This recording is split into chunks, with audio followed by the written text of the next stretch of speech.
Fellini, one of the greatest filmmakers of all time, if not the greatest filmmaker of all time. I'm going to go through his filmography, telling you how you should watch it, what you should skip, and what is the best viewing experience to understand the genius of this master. Starting at number 1, I Vitelloni.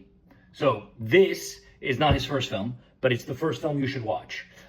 It is a masterpiece, and it's the first masterpiece he did. The films he did before that, called White Chic, were not great. It was stepping stones for him. Interesting work, but this is his first masterpiece, and it's his most grounded masterpiece, right? It's about boys just having fun, growing up. It's a coming of age in a small town in Italy.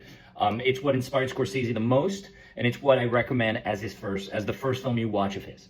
Right after that, La Strada.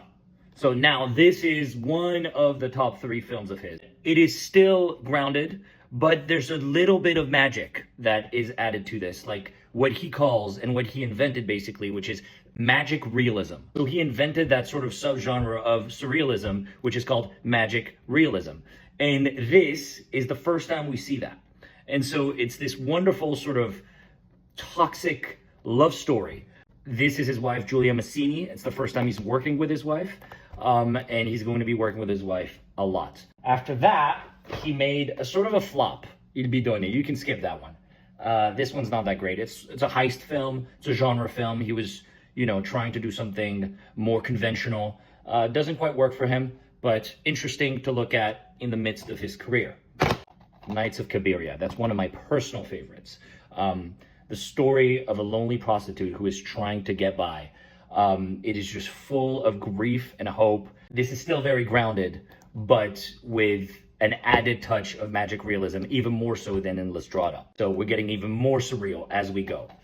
Then we have, obviously, the quintessential Fellini work, La Dolce Vita, which I'm sure most of you have seen by now. But if you haven't, this is a 3-hour epic of just...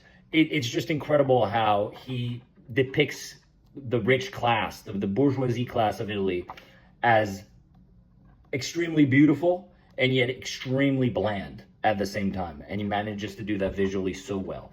So that's another classic. Then we get into real surrealism, and that's 8½. And it's probably one of the great, well, it is one of the greatest films of all time, but it is mainly the greatest film on filmmaking of all time. And it is just pure surrealism. I would not recommend to start with this because it's a little bit of a tough watch if you're not used to Fellini. But having started with Vitelloni and making your way up to this, then this becomes just beyond movies.